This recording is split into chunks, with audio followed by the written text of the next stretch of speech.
Masuklah mereka ke dalam menerobos kabut dan tiba-tiba mereka lihat kayak ada desa gitu. Halo, balik lagi di YouTube channel aku.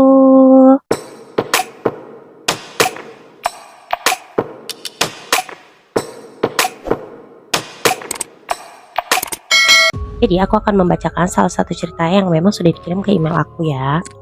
Cerita ini datang dari seorang wanita berumur 24 tahun. Namanya adalah Evi. Evi ini berprofesi sebagai seorang perias pengantin atau bahasa tenarnya itu MUA ya, makeup artist. Nah, bilanglah Evi ini memang hobi karena sejak kecil ibunya itu memang sudah berprofesi sebagai MUA juga. Jadi sejak dia kecil dia sudah biasa menemani ibunya untuk merias pengantin. Namun karena ibunya sudah sekarang tua ya, jadi ibunya itu sudah tidak melakoni profesi sebagai perias pengantin lagi.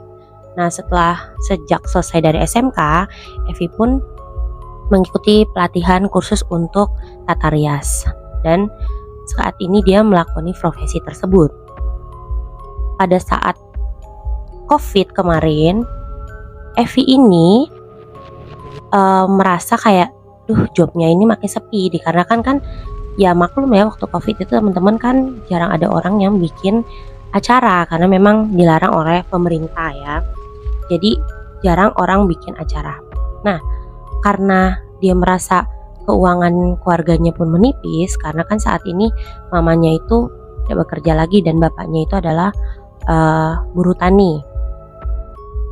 Dia memikirkan cara nih bagaimana caranya supaya tetap bisa membantu perekonomian keluarga. Nah, Evi pun berinisiatif untuk mencari pekerjaan, yaitu sebagai karyawan. Dia pun bekerja di salah satu pabrik. Setelah beberapa bulan bekerja, karena kondisi pandemi teman-teman ya, dia terkena pengurangan karyawan alias PHK. Nah, waktu dia terkena PHK ini, dia ini bingung dong harus gimana, apakah dia harus ke Jakarta karena Evi ini kan tinggalnya di Jawa Tengah ya. Untuk mendapatkan pekerjaan apa dia harus melamar kerja di kota-kota besar. Tapi setelah nonton berita ya, kota-kota besar pun sama gitu, banyak orang-orang yang merantau itu pulang ke kampungnya. Bahkan ada juga yang tidak bisa pulang ya teman-teman karena dilarang kan untuk berpergian. Nah, Evi pun menjadi bingung, bimbang. Setelah beberapa minggu di rumah, tiba-tiba ada telepon masuk. Dan nomor tersebut tuh nomor baru. Ya, angkat dong. Assalamualaikum, dengan siapa ini? Waalaikumsalam, Cak Ayu. Apa benar ini dengan Evi? Ternyata suara perempuan nih. Iya, betul Bu. Ada apa ya? Ini siapa? Halo, saya dengan Ibu Asih. Oh, iya, kenapa Bu? Apa benar kamu ini biasa merias pengantin? Dan Evi pun kaget. Kok bisa ada nomor baru yang ibaratnya tuh dia nggak pernah save ya, yang tahu bahwa dia itu merias pengantin karena kan sejak COVID ini dia udah menjadi karyawan pabrik kan sebelum di PHK. Dia jawab, iya Bu, betul. Maaf Ibu tahu dari mana ya? Oh, sudah terkenal hasil riasanmu itu bagus. Otomatis Evi menjadi senang dong, bangga ya kan. Iya Bu, ada apa ya? Begini Nak, Ibu ingin menggunakan jasamu untuk merias anak Ibu yang akan melangsungkan pernikahan. Oh, kapan Bu? Tanggal 1 Suro. Evi pun kaget karena setahu Evi di tanggal 1 Suro itu ya nggak etis lah, kayak pamali lah untuk mengadakan pesta gitu, apalagi pernikahan ya kan. Karena yang Evi tahu itu tuh banyak demit gitu. Tapi dia membalas ucapan ibu tersebut dengan sopan. Maaf Bu, apa tidak salah tanggalnya? Ibu tersebut pun menjawab, betul Nduk, kamu datang tanggal 30 ya. Waduh, gimana ya Bu? Tenang Nduk, kamu tuh gak usah khawatir. Memang tempatnya di mana ya? Di desa Cimali. Di desa Cimelati, maaf. Di desa Cimelati, di kaki Gunung Lawu. Dan Evi pun berpikir, wah jaraknya lumayan Bu. Tenang Du, nanti Ibu naikkan 5 kali lipat. Wah, yang bener ini Bu. Betul, sudah kirimkan saja nomor rekeningmu, Ibu transfer DP-nya sekarang. Tak lama kemudian, telepon pun terputus. Evi pun meng-SMS-kan nomor rekeningnya. Nah, tak lama ada telepon kembali. Diangkat. Bagaimana, Nduk? Sudah dicek apakah sudah masuk DP-nya ke nomor rekeningmu karena Ibu sudah transfer? Tak lama Evi berkata, sebentar ya Bu, nanti aku telepon lagi. Mau cek dulu. Dimatikan dan Evi cek ternyata benar udah masuk. Singkat cerita ya teman-teman, dia mengabarkan dong temennya satu tim, karena biasa dia itu merias wajah temennya ini bernama Risma. Risma ini bagian untuk hairdo rambut. Nah, saat itu dia pun kaget karena ibu tersebut mentransferkan nominal 2 juta, sedangkan tarifnya dia itu 1 juta ya teman-teman. Dan untuk transportnya itu biasa 500.000 tergantung jaraknya, jadi sekitar 1.500.000, tapi ini saja sudah lebih. Jadi di sini tuh Evi tuh kaget ya kan, kayak kok bisa si ibu ini belum kenal, belum ketemu, mau transferin DP gitu aja gitu. Tapi ya karena dia mikir ya udahlah ya, uangnya juga udah masuk gitu, berarti kan ibu ini serius. Nah, dia langsunglah cerita ke Risma. Risma sempat kaget gitu, kayak yang benar kamu mau ngambil jauh kayak gitu tempatnya. Udahlah nggak apa-apa, lagian juga kan uangnya udah ditransfer ke kita. Ibunya juga bilang mau bayar 5 kali lipat karena tempatnya lumayan. Ya udah deh, kata Risma. Oke, berarti kita fix ya ambil job ini. Ya oke. Nah, di tanggal 29-nya Evi ini mempersiapkan perlengkapan kerjanya itu. Saat dia sedang mempersiapkan perlengkapan kerjanya, otomatis ibunya ini lihat dan ibunya nanya, loh kamu tuh mau ngerias di mana sih Nduk? Sampai bawa baju banyak banget. Dijawablah sama Evi, ini loh Bu, acaranya tuh di desa Cimelati di kaki Gunung Lawu. Walah Nduk, jauh banget sih. Kamu sama Risma? Iya Bu, tenang aja. Loh, kamu berangkat sekarang? Enggak Bu, berangkat besok. Oh, acaranya besok? Enggak Bu, acaranya itu tanggal 1 Suro. Walah Nduk, acara apa tanggal 1 Suro? Nduk, kok perasaan ibu langsung gak enak. Apa sih Bu? Katanya Evi. Ibu khawatir, soalnya tanggal segitu kok bisa ada orang bikin acara. Terus kenapa kamu masih datang tanggal 30? Gini loh Bu, tanggal 30 itu acara siraman. Jadi mereka meminta aku untuk meriasnya juga di acara siraman. Oh gitu. Ya wes Nduk, pikirkan lagi mateng-mateng. Tiba-tiba ada bapak datang dan bapak bertanya. Bapaknya Evi ini nanya, kenapa sih, ada apa? Terus diceritakanlah sama ibu, ini loh Pak, si Evi ini dapat job merias tanggal 1 Suro. Kok aneh, udah gitu tempatnya di kaki Gunung Lawu, lagi jauh pula. Walah Nduk, coba kamu tuh sholat, terus kamu pikirkan matang-matang, kamu mending urungkan saja niatmu, kata bapak. Evi pun menyaut, Bu, Pak, orangnya ini loh udah bayar DP-nya itu 2 juta. Loh kok bisa, bukannya uang muka tuh biasa sekitar 500, kata mamanya. Terus si Evi ini bilang, iya Bu, dibayar tuh 5 kali lipat. Oh gitu, karena jaraknya. Dan itu memang ibu itu tuh udah bilang dari awal, bukan permintaan Evi. Oh ya sudah nak, kata bapak. Tak lama Evi pun langsung beranjak ke kamar untuk istirahat. Nah, keesokan harinya itu Evi bangun sholat subuh. Setelah itu Evi langsung mandi dan Evi tuh pergi ke dapur. Dia tuh ngecek apakah ada makanan. Ternyata ibunya tuh udah nyiapin bekal, nyiapin makan untuk sarapan. Nah, Evi pun makan di meja makan. Tiba-tiba gak lama ada Risma datang. Evi, sini makan. Sini ikut makan. Iya lapar nih Bu. Aku juga belum makan, kata Risma kepada ibu Evi. Evi pun tertawa. Dan kemudian tiba-tiba bapak datang dan berkata, Duk, ini bekalnya, bapak udah suruh ibu nyiapin bekal makan untuk kalian. Kalian gak boleh makan yang ada di sana ya Nduk. Apapun yang terjadi, kalian ingat ya Nduk, gak boleh makan apapun yang ada di sana. Bapak nih aneh deh, kata Evi. Loh aneh kenapa? Ya aneh, biasa kalau orang hajatan itu kan pasti makanannya banyak Pak. Pokoknya turuti saja yang bapak bilang. Lama kemudian bapaknya pun berpesan kembali. Ingat, kalau terjadi sesuatu sholat tobat. Iya Pak. Ingat pokoknya kalian gak boleh meninggalkan kewajiban kalian. Kalian harus tetap sholat. Iya Pak, kata Evi dan Risma bebarengan. Selesai makan, tak lama kemudian mereka pun berpamitan dan mereka pun berangkat menggunakan sepeda motor. Nah, di perjalanan 30 menit kemudian terjadi percakapan di atas motor. Aku jadi bimbang ya. Kenapa Riz? Aku bimbang soalnya kok tumben-tumbenan bapakmu tuh banyak ngomong. Biasa kan bapakmu diem. Iya Riz, aku juga gak tahu kenapa. Tapi ya udah Riz, masa kita nolak rezeki? Kalau kita batalin aja gimana Vi? Aku khawatir jadinya soalnya pesan bapakmu tuh ya bikin aku bimbang, bikin aku takut. Loh kalau kita batalin uangnya udah di kita gimana Vi? Iya juga ya. Itulah yang dipikirkan oleh Evi dan Risma. Jadi si Evi sama Risma ini bimbang teman-teman. Tapi mereka terus melanjutkan perjalanan.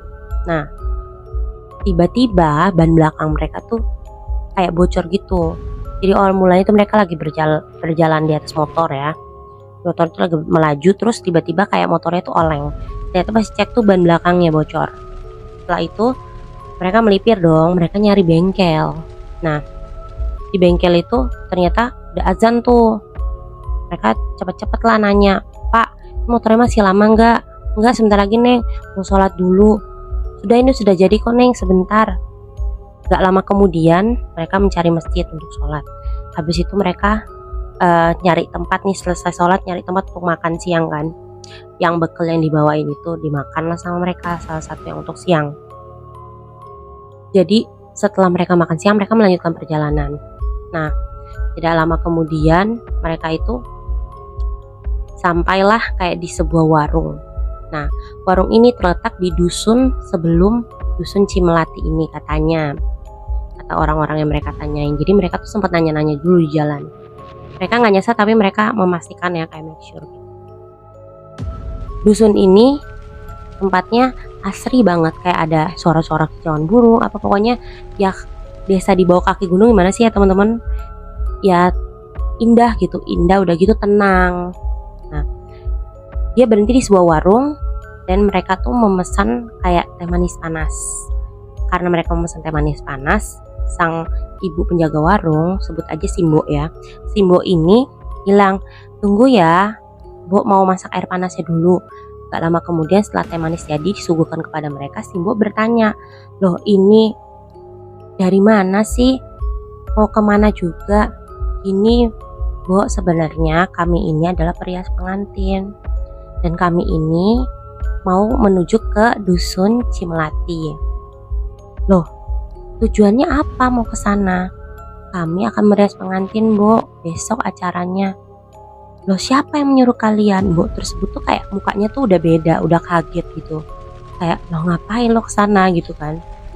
Terus si Evi ini pun menjawab, yang menyuruh kami itu namanya Nyai Asih. Ya ampun, astaga, lebih baik kalian urungkan niat kalian. Kenapa Mbok? Kata Nyai Asih, besok adalah pesta putri tunggalnya. Putri tunggalnya akan melangsungkan pernikahan di malam satu suro. Ya kalian apa gak berpikir aneh kenapa ada orang merayakan pesta di tanggal 1 suro? Ya katanya sih mereka gak percaya mitos. Aduh, lebih baik kalian urungkanlah niat kalian. Tiba-tiba Risma menginjak kaki Evi dan Risma pun berkata begini, gimana ini? Apa kita batalin aja kepergian kita, balikin aja uangnya? Gimana Riz, kita nih udah di dusun sebelum dusun Cimelati gitu loh. Udah sejauh ini perjalanan kita, masa kita mau balik? Duh, kok perasaan gue jadi gak tenang ya? Kenapa ya? Tapi Risma pun mulai kayak gelisah begitu, tapi Evi berusaha untuk menenangkan. Nah, balik lagi sih, Evi bertanya, Bu, apakah dusun Cimelati masih jauh? Loh ya jauh, itu tuh kamu harus naik ke pos 1 dulu. Loh maksudnya gimana Bu? Katanya di bawah kaki Gunung Lawu. Enggak, itu tuh kamu tuh masih dari sini, kamu tuh masih berjalan kaki sampai ke pos 1. Nanti dari sana kamu tinggal tanya, naik ke atas dikit, itulah dusun Cimelati. Kita kan bukan mau mendaki gunung, tapi dusunnya di sana, Nduk, kata Simbo. Akhirnya mereka pun bingung ya, karena mereka tuh nggak ada persiapan kayak orang mau hiking naik gunung gitu kan. Tapi akhirnya mereka meneruskan perjalanan hingga ke pos 1 dan mereka tuh kayak nyari base camp gitu kan, nyari base campnya. Jelaskin lah sama orang base camp kayak, oh kalian ya udah kalau mau kayak gitu kalian simaksi dulu, ngisi data diri segala macam. Ditanya dong, kalian tuh keperluannya apa, kok kayak bukan kayak orang mau mendaki gunung, nggak kayak pendaki gitu. Dijelasin, saya ini mau merias karena ada acara pernikahan di dusun Cimelati. Yang bener aja, mana ada orang bikin acara di gunung. Terus mereka tuh malah kayak bingung, kok bapak ini ngomong gitu ya, masa bapak nggak tahu ada dusun Cimelati? Neng, yang bener aja, ini tuh gunung. Ya kali ada hajatan di gunung begini. Yang bener aja, mau rias siapa? Ya mau rias pengantinnya lah. Evi dan Risma pun kompak menjawab, ya sudah, hati-hati. Setelah mengisi data diri, mereka pun naik berangkat menuju ke pos 1. Tak lama di pos 1 mereka bingung karena mau ke arah mana lagi nih. Sinyal udah mulai nggak dapet, hilang-hilangan lah untuk internet ya. Terus tiba-tiba ada warung. Di warung itu ada bapak-bapak. Nah, mereka mulai nanya dong, Mbak, permisi, mau nanya dusun Cimelati ke arah mana ya? Loh, kamu pasti yang ditugaskan untuk merias anaknya Nyai Asi ya? Loh, betul Pak. Oh, perkenalkan, nama saya Pak Anto. Oh iya Pak Anto, bagaimana Pak? Apa Bapak tahu jalannya? Sudah, tunggu sebentar lagi saya antarkan, kata Mbak Anto. Nah, tidak lama 10 menit kemudian, Mbak Anto ini bergegas menutup warungnya dan berjalan mengantar mereka. Mbak Anto ini membawa kayak senter kecil gitu ya teman-teman. Nah, karena hari sudah semakin sore ya teman-teman, mereka tuh takut kayak jalannya tuh tertutup kabut. Atau kalau semakin gelap, karena kan pesannya kalau bisa sampai tuh ya jangan sampai malam karena mau ada acara siraman.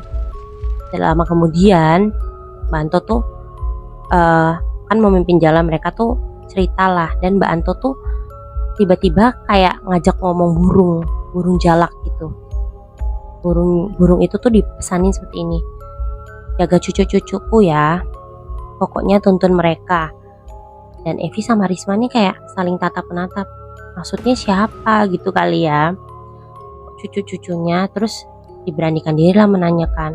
Ternyata yang dimaksud cucu-cucu si Mbak Anto ini adalah Evi dan Risma. Walah mbak kok minta jagain kami kepada burung gitu kan.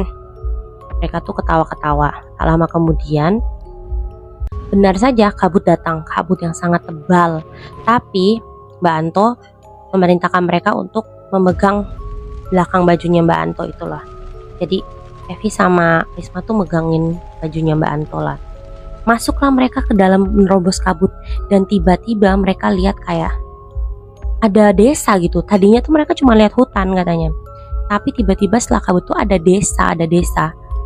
Dan gak lama mereka tuh jalan. Mbak Anto bilang, nah kamu dari sini lurus sedikit, nanti kamu akan tahu rumahnya Nyai Asi. Loh Mbak ngantar sampai sini? Iya, ini sudah malam Duk, Mbak harus cepat-cepat pulang. Ya sudah Mbak, terima kasih banyak sudah mengantarkan kami. Sami-samin Duk. Sudah, setelah itu mereka pun berjalan. Lama kemudian ada ibu-ibu di kanan kiri jalan, tapi kok tatapannya kayak sinis begitu, tidak disapa, tidak ada kayak mau kemana, tidak ada pertanyaan-pertanyaan seperti itu, hanya diam saja dengan tatapan yang sinis kayak jutek gitu, mak julid kali ya. Kalau julid kan banyak ngomong ya. Terus mereka terus berjalan hingga mereka melihat ada tenda besar, tapi belum ada tamunya dan tidak ada tempat duduk, hanya tenda saja. Apa ini rumahnya Nyai Asi? Karena kan biasa orang kalau mau hajatan kan ada tenda mungkin depan rumahnya ya teman-teman. Mereka pun ke rumah tersebut dan mengetok-ketok, tok. Ada seorang mbak-mbak yang membuka pintu. Cari siapa? Kata mbak tersebut. Nyari Nyai Asi. Kami dari perias untuk merias anaknya Nyai Asi yang akan menikah. Kalian sudah ditunggu, jawab begitu. Langsung saja mereka masuk mengikuti mbak tersebut ya. Lalu tiba di sebuah kamar dan ada ibu-ibu lagi di dalam kamar itu. Setelah itu ibu-ibu itu menoleh dan dia berkata, "Halo, sudah datang. Bagaimana perjalanan kalian? Saya Asi." Oh, ternyata ini Nyai Asi. Cantik juga, dalam hatinya Risma. Dan Evi pun berpendapat yang sama di dalam hati. Nah, mereka disuruh untuk istirahat. Pasti kalian lelah ya setelah perjalanan jauh. Nanti kalau memang kalian merasa kurang untuk biayanya saya tambahkan ya, karena kasihan sekali kelihatannya kalian sangat letih. Oh, nggak usah bu, nggak usah, terima kasih. Sudah, kalian bisa membersihkan diri dan setelah itu istirahat. Setelah mereka masuk ke kamar yang sudah disiapkan, Risma pun berkata kepada Evi, "Ya ampun, kok ada rumah segede gini di dalam hutan? Sumpah loh tadi Vi, waktu Mbak Anto jalan sama kita, itu kan ada kabut ya. Itu tuh depan kabut seingatku tuh cuma ada hutan, nggak ada rumah-rumah atau kayak ada desa gitu. Kok tiba-tiba bisa ada Vi?" "Iya Riz, aku juga sampai mikir dari tadi, apa aku salah lihat, apa memang karena mataku nggak bisa ngeliat tembus pandangan si kabut itu, tahu kabutnya terlalu tebel. Aku tuh sampai mikir dari tadi." Nah, singkat cerita, setelah mereka berberes, mereka mengingat nih, oh iya mereka kan belum ketemu sama orang yang akan dirias nih, yaitu putri dari si ibu. Tak lama kemudian ada yang mengetok pintu dan dibukakan, ternyata Nyai Asi. "Ibu mau bilang nanti kalau sudah siap kalian bisa langsung merias anak ibu ya, namanya Putri Kemuning." "Oh baik bu, siramannya jam berapa ya bu?" "Ya setelah selesai merias langsung saja acaranya dilangsungkan." Nah, mereka pun menuju ke kamar yang diantarkan oleh si mbak-mbak yang waktu membukain mereka pintu rumah itu loh. Ditanya lah, "Mbak, maaf, Mbak namanya siapa?" "Nama saya Sri." "Oh iya baik Mbak, soalnya biar enak gitu ngomongnya," kata si Evi kan. Dan Risma pun kayak gak suka karena si mbak ini tuh kayak judes gitu. Nah, gak lama setelah itu mereka diam di depan pintu dan Basri mengetuk pintu. Tok tok tok, dibukakanlah pintu. Seperti kayak ada mbak juga tapi berbeda ya. Ini yang ini tuh lebih tua. Gak tahu ngomong apa, tiba-tiba mereka dipersilakan masuk. Dan di situ ada perempuan yang sangat cantik ya, si Putri Kemuning. Dalam hati Evi, ya ampun anaknya cantik banget gitu, bener-bener ayu banget, wajahnya tuh bener-bener ayu banget. Nah, gak lama setelah itu mereka langsung merias si Putri Kemuning. Setelah dirias, si Evi sama Risma tuh makein kain jarik gitulah. Kain jarik tuh kayak kain batik ya, buat Putri Kemuning itu, jadi dipakein ke tubuhnya. Nah, diantarkan ke depan, terus lalu ada ya ibunya sama seorang bapak-bapak yang mengapit Putri Kemuning. Nah, itu tuh cantik banget. Dan waktu kain jariknya dipakein ke Putri Kemuning itu tuh katanya keluar wangi bunga, wangi banget gitu, wangi pokoknya. Setelah itu acara siraman pun berlangsung ya teman-teman. Nah oke, karena ceritanya panjang, kita lanjut di part 2 ya teman-teman. Jangan lupa untuk nonton part 2 nya. Oke, see you, subscribe, like, dan share.